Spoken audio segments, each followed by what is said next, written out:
There will be time for you to read the instructions and questions, and you will have a chance to check your work. All the recordings will be played once only.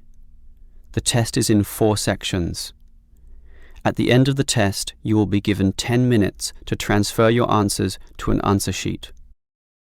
Now turn to Section 1. Section 1. You will hear 2 flatmates, Tom and Richard, discussing the rules of their shared house. First, you have some time to look at questions 1 to 6.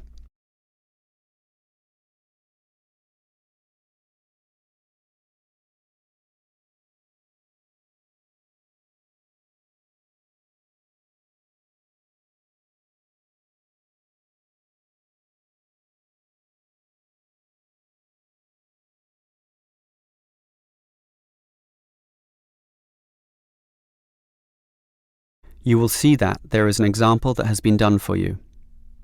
On this occasion only, the conversation relating to this will be played first. Richard, as we discussed before with this extra bedroom in the house, we should advertise for another tenant, but I think we've got to establish rules this time. We already have 2 rules about the rent money. Remember? We pay on the 5th and expect full payment with no excuses. Sure, but I mean additional rules apart from those 2. The rule is to pay rent money on the 5th, so 5th has been written in the space. Now we shall begin. You should answer the questions as you listen, because you will not hear the recording a second time. Listen carefully and answer questions 1 to 6. Richard, as we discussed before with this extra bedroom in the house, we should advertise for another tenant, but I think we've got to establish rules this time. We already have 2 rules about the rent money. Remember?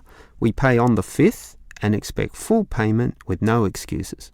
Sure, but I mean additional rules apart from those 2. Okay, there's certainly no harm in that. Remember the problems we've had with people in the past. I think we should learn from those bad experiences. You may have a point there. For example, you know that I like cooking, so I can propose a kitchen rule straight away.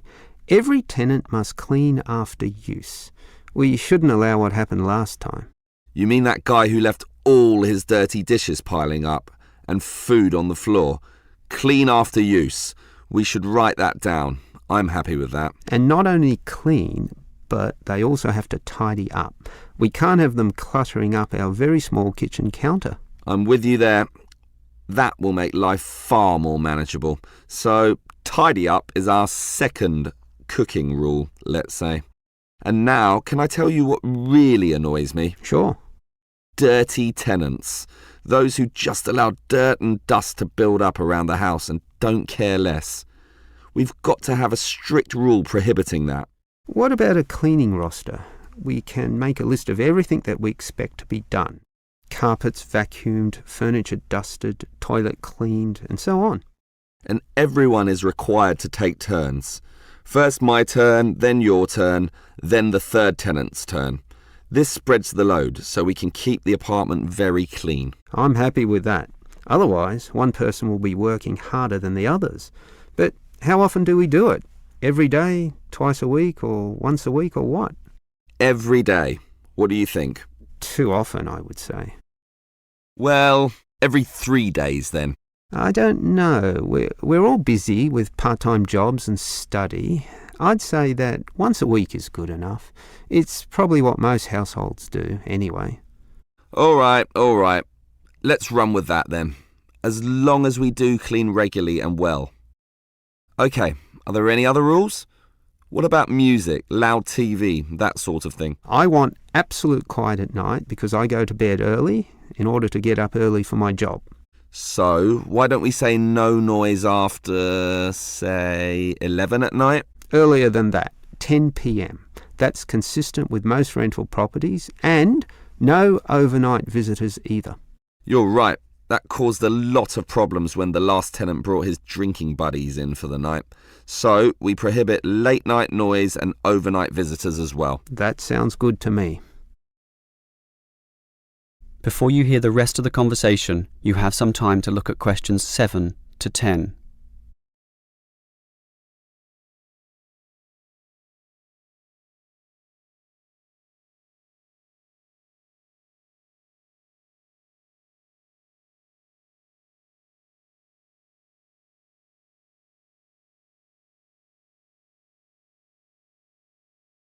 Now listen and answer questions 7 to 10. OK, Richard. If we want to advertise for an extra tenant for the third bedroom, there's a website with an online form here that we can fill out.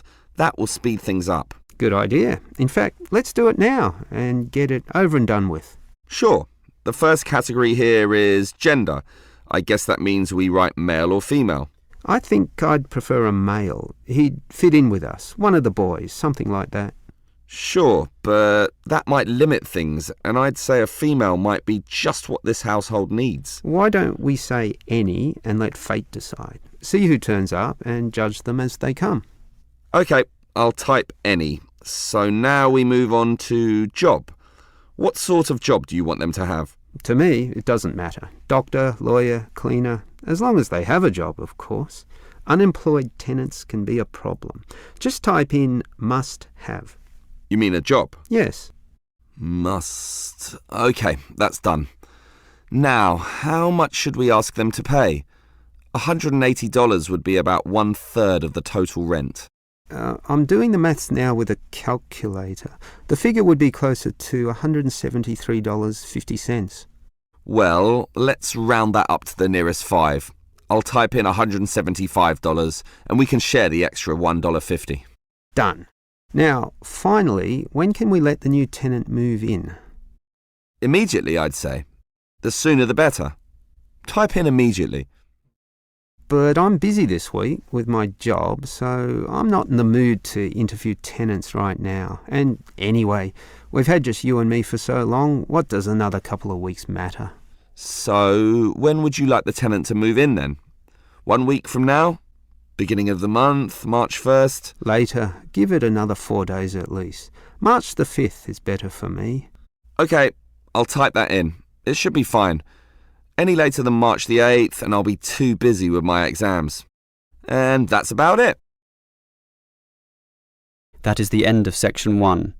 You now have half a minute to check your answers.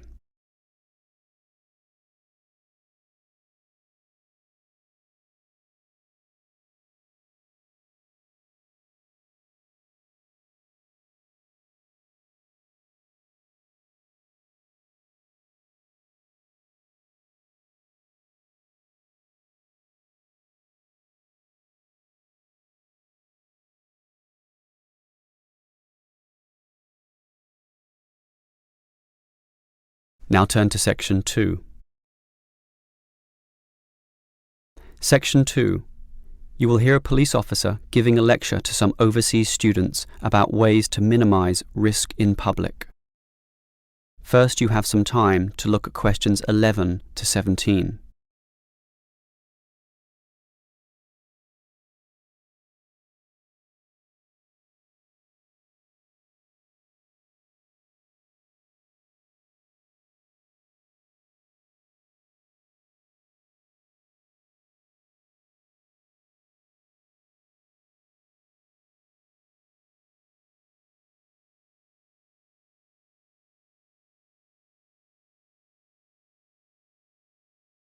Now listen carefully and answer questions 11 to 17. Hello, everyone. As new students, having just arrived, it is important that you are conversant with some of the aspects of living safely here. Let me immediately say that, in contrast to the high crime rate in other cities, ours is very low.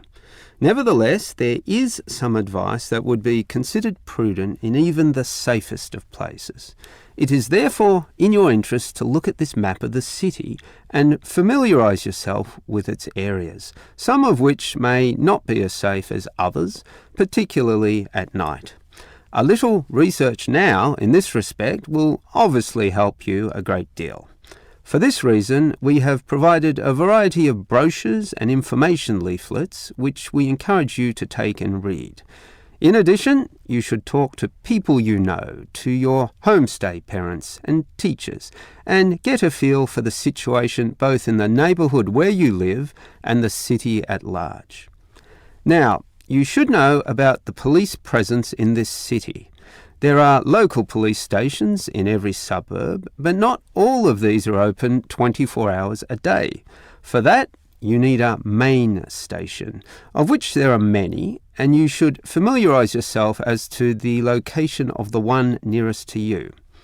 Moving on, many of you might like to go out at night. So you should also familiarise yourself with the public transport system. It could put you at risk if you are wandering around lost in the late hours of the night, particularly if you are a woman. Our city has a fairly good public transportation system, but not all of it operates necessarily to late hours. For this reason, you can avail yourself of the special late-night buses known as night birds, which operate along most major routes. Again, collect one of the brochures on the table here for the night bird timetables. Finally, if you do feel there is an emergency, you can dial 000. However, this does not take you through to a police station, but rather an operator. This operator will question you as to the nature of the problem and then send your call through to the relevant department, police, fire, or ambulance, as the situation demands. This may take up valuable time, and for this reason, we suggest that you find the emergency number of the nearest main station to where you live. This will speed up the process should you need police services in the event of a serious problem. Having said all this, let me remind you once again that this is a very safe city, and we don't expect any problems to occur. Yet, it always pays to be prepared. Before you hear the rest of the talk, you have some time to look at questions 18 to 20.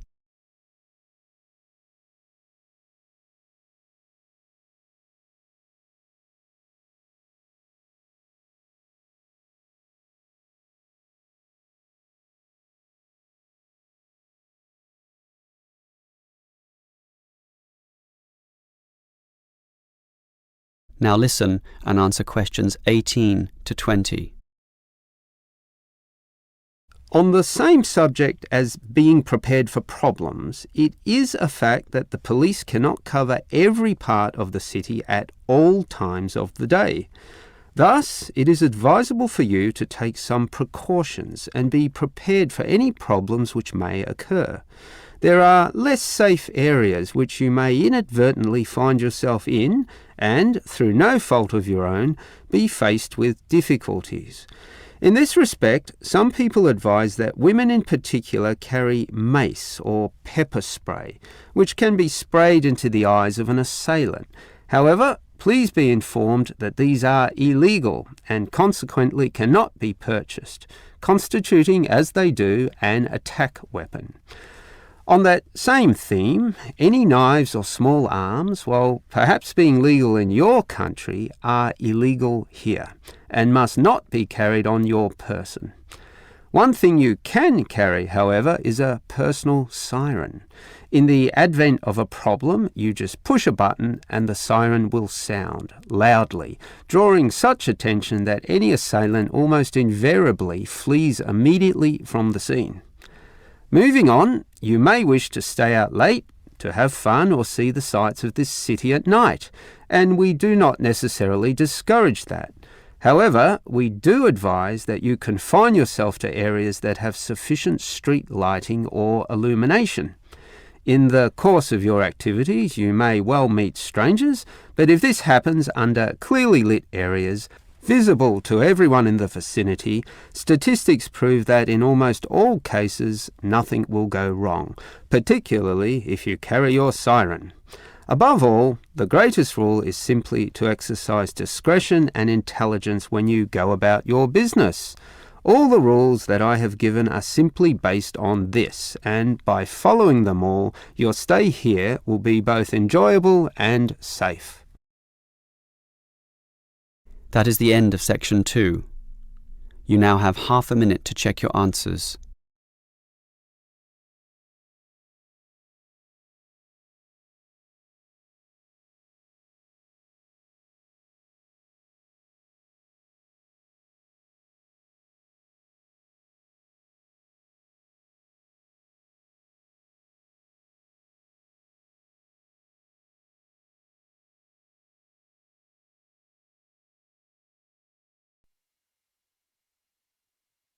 Now turns to Part 3. Part 3.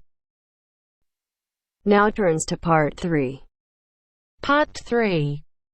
You will hear a tutor giving some business students instructions about a finance project. First, you have some time to look at questions 21 to 26.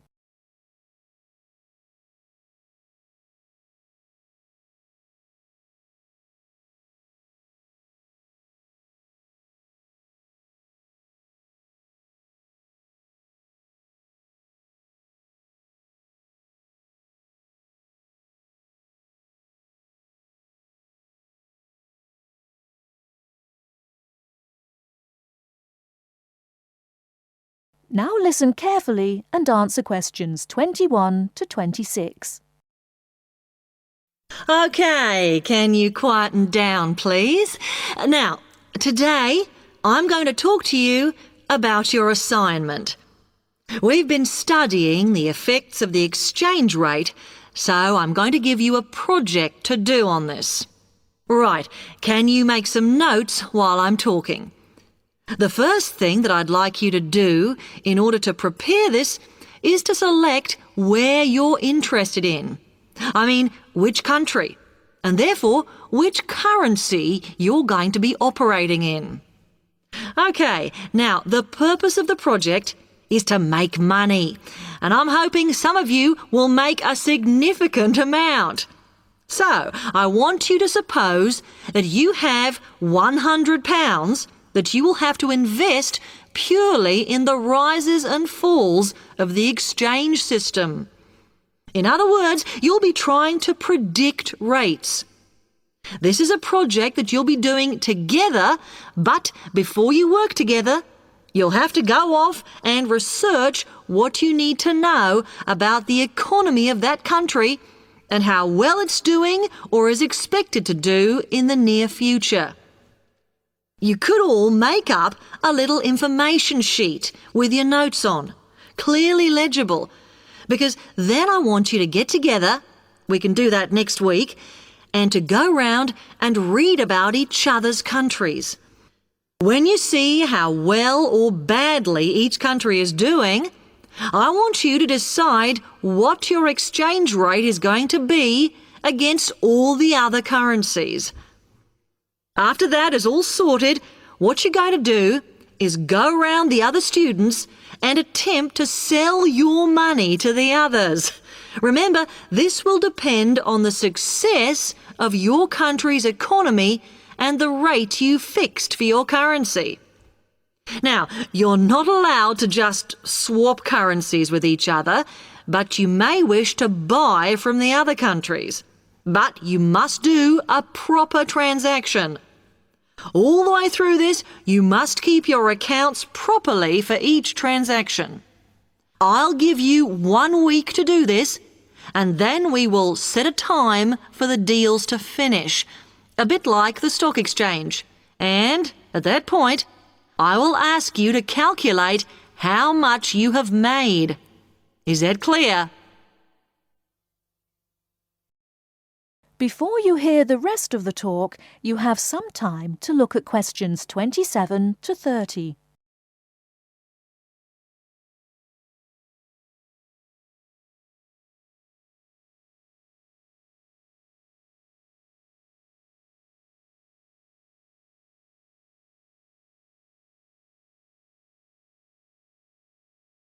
Now listen and answer questions 27 to 30. Before you begin that, there are a few things I want you to read up on to prepare. You need to look at the economies of the UK's main trading partners. I don't mean all of them, because that would be over 80, but just the 29 principal ones. There are summaries in the last 3 books on the book list I've given you. And so that you can practice applying the criteria on assessment I gave you, I'd then like you to focus just on one sector across all the countries. The most common one across every country is farming. But as much agricultural produce is for domestic consumption, I'd like you to look at manufacturing. Then, I would like you to do a detailed investigation of one particular aspect. I was going to give you a choice, but I think as we've just started the course, it's better if we all look at the same thing and then we can discuss it in the seminars. So the thing I'd like you all to look at is fluctuations in import prices. Now, you need to do all that before you start the project, as it will help you assess the economies of the countries you'll be representing in the project. Don't worry, you've got plenty of time. Exam week is December the 8th. Then it's the holidays until January the 6th, so I don't need the project in till February the 5th. Is that okay? Now, any questions on this?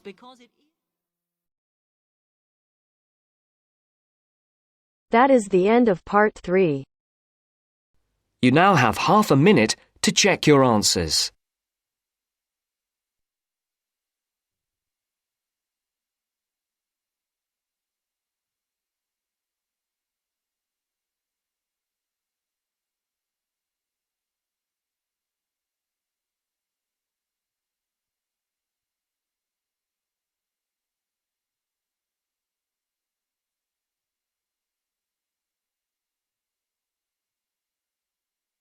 Now turns to part 4. Part 4. You will hear a student giving a presentation about some ways of dealing with the problems of urbanization and city growth. First, you have some time to look at questions 31 to 40.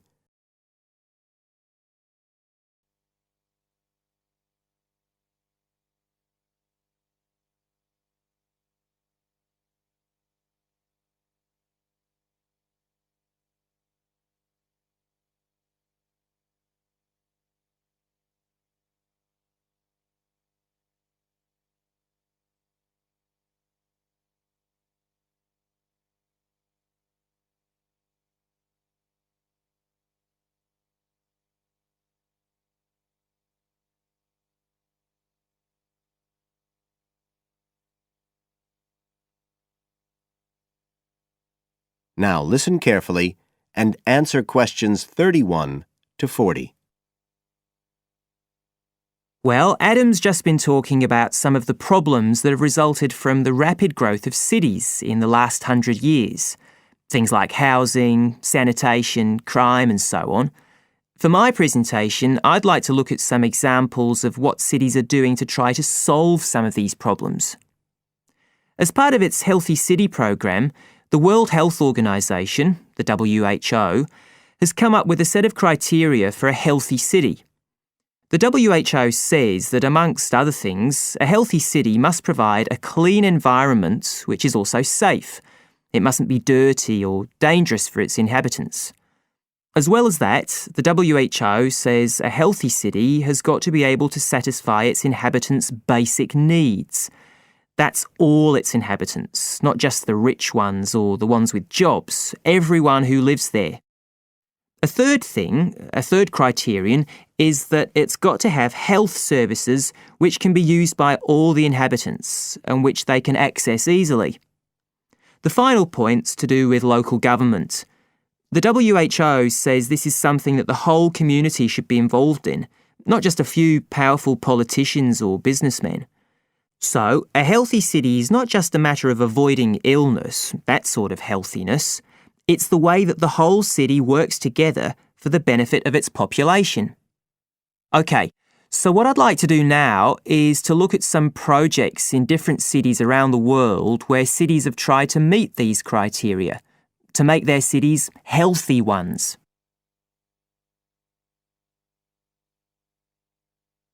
Right. The first project I'm going to discuss took place in Sri Lanka, and this project was called the Community Contract System. Its aim was to improve the places where the poorest section of the population lived, the squatter settlements. Basically, the problem was lack of infrastructure, things like drains, paths, wells for water and so on. So, a program was set in place to construct this infrastructure, But what was different about it was that the residents did this, the people who actually lived there, not people from outside. And this meant that not only did the people end up with improved housing and infrastructure, but also, because they had contracts with the community, it improved their chances from an economic point of view. So that's the way the lives of people in one urban environment were improved. The next project I'd like to discuss took place in the capital city of Mali in West Africa. This project involved setting up a cooperative to try to solve the problems of sanitation in the old central quarters of the city. One of the main problems was a lack of a system for garbage collection, which meant that there were a lot of insects, and this was causing disease. And again, it's interesting to look at who was involved in dealing with this problem.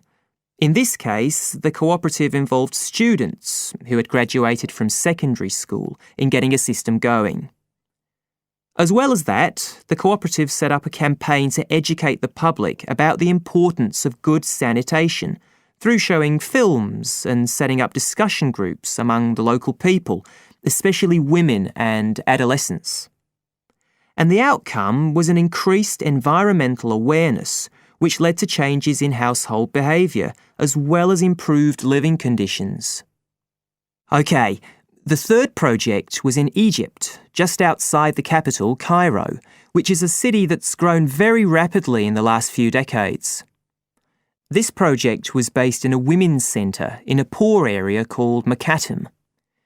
The aim of the project was to support girls, young women from the area from poor families. So these were women who had no education. They'd never been to school, so they were totally illiterate, and they had no chance of getting jobs.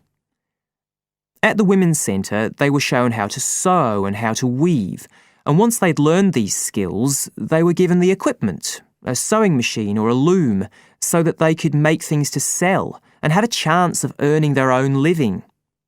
And this project has meant that these young women have greater status in the community, but as well as that, they can enjoy a better quality of life.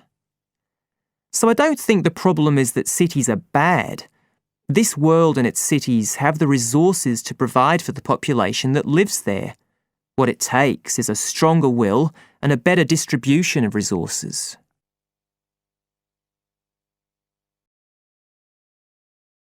That is the end of part 4.